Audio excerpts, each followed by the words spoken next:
Hello friends, my name is Varun Mittal. I am a certified volatility coach, RVCC certified trainer, CFG and tax advocate. आज हम लोग बातचीत करेंगे bull and beer की और साथ ही में हम लोग बातचीत करेंगे खबरों की कि आजकल खबरों में चल क्या रहा है। खबरों में इस समय चल रहा है लिक्विडिटी का वापस जाना, जिसकी बातचीत हम लोगों ने पिछली 2 वीडियोस में करी थी। देखिए, इस समय यूएस यील्ड का 10 ईयर बॉन्ड पेपर पॉजिटिव होने की तरफ है और 10 इयर्स पेपर्स के पॉजिटिव होने का मतलब ये है कि वहां पर अब बॉन्ड प्राइस धीरे धीरे बढ़ाए जा रहे हैं। दुनिया में एक चीज जो सभी लोगों को पसंद है वो है गारंटी, सुरक्षा। और दुनिया में सबसे सुरक्षित अर्थव्यवस्था अगर कोई मानी जाती है तो वो है यूएस। और यूएस में भी सबसे ज्यादा सुरक्षित अगर कोई चीज मानी जाती है तो वो है उसका बॉन्ड। और यूएस बॉन्ड के पॉजिटिव होने का मतलब ये है कि वहां पर अब इंटरेस्ट रेट पॉजिटिव होने की संभावनाएं हैं। जब ऐसा होता है तो पूरी दुनिया से जो लिक्विडिटी है वो धीरे धीरे यूएस की तरफ वापस जाएगी। ये लिक्विडिटी वास्तव में बढ़ाई क्यों गई थी? ये लिक्विडिटी बढ़ाई गई थी अर्थव्यवस्थाओं के अंदर प्राण फूंकने के लिए। तो सबसे पहले आप ये समझ लीजिए, अगर लिक्विडिटी वापस जा रही है इसका मतलब ये है कि अर्थव्यवस्था वापस पटरी पर आ रही है, जो कि लॉन्ग टर्म इन्वेस्टर के लिए फायदे का सौदा है। पर शॉर्ट टर्म में इसमें थोड़ा बहुत पैनिक तो हो ही सकता है, क्योंकि आप समझिए, मान लीजिए कोई मरीज है, कोई पेशेंट है, उसकी तबीयत खराब हुई, उसको हॉस्पिटल में रखा गया, हॉस्पिटल के आईसीयू में रखा गया, आईसीयू के वेंटिलेटर में रखा गया, वेंटिलेटर पे उसको ऑक्सीजन दी गई। पर जब उसकी तबीयत धीरे धीरे सुधरने लगी तो इसी क्रम में उसे वापस भी उतारा गया, उसे वेंटिलेटर से ऑक्सीजन से हटाया गया, फिर उसकी ग्लूकोज हटाई गई और फिर उसको डिस्चार्ज किया गया ऑब्जर्वेशन के बाद।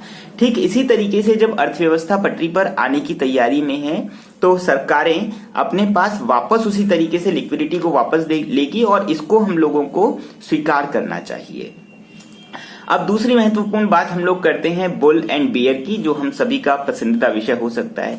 यहां पर मैं बात कर रहा हूं बुल एंड बियर, वो जो आपके अंदर हैं, ना कि जो आपको बाहर दिखाई दे रहे हैं। बाहर जो बुल और बियर दिखाई दे रहे हैं उस पर हमारा कोई नियंत्रण नहीं है, पर जो बुल और बियर हमारे अंदर है, जो मार्केट के ऊपर जाने पे खुशी महसूस करता है और नीचे आने पे कभी कभी हमें दुख महसूस करने देता है, उससे बचने का क्या रास्ता है? उससे बचने का सिर्फ एकमात्र रास्ता है एसेट एलोकेशन।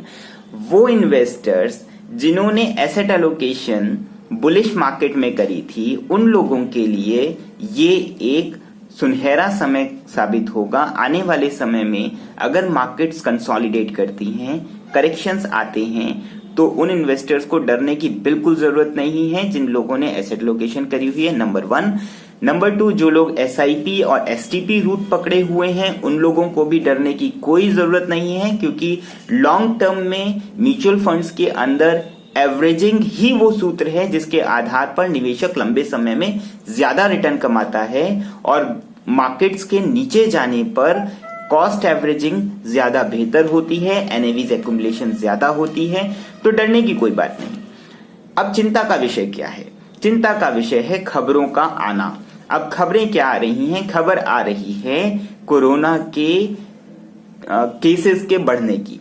अब आप समझिए इस बात को कि लिक्विडिटी बढ़ाई क्यों गई थी? लिक्विडिटी बढ़ाई गई थी अर्थव्यवस्था को पटरी पे लाने के लिए। अब पटरी से अर्थव्यवस्था उतरी क्यों थी? पटरी से अर्थव्यवस्था उतरी थी कोरोना काल में लॉकडाउन होने की वजह से।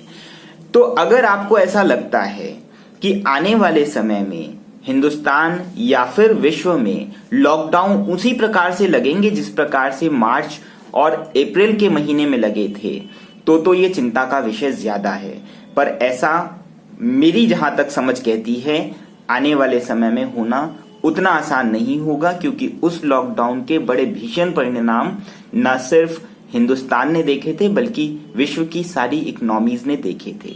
तो आने वाले समय में कोरोना से बहुत ज्यादा डर इकोनॉमी को शायद ना हो जितना डर मार्केट्स को लॉकडाउन का है।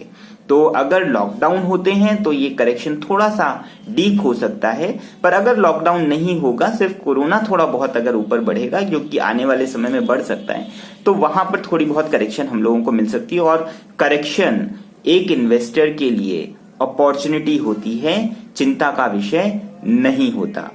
बहुत बहुत शुक्रिया, धन्यवाद, अपना बहुत ख्याल रखिएगा। Thank you so much, all the very best.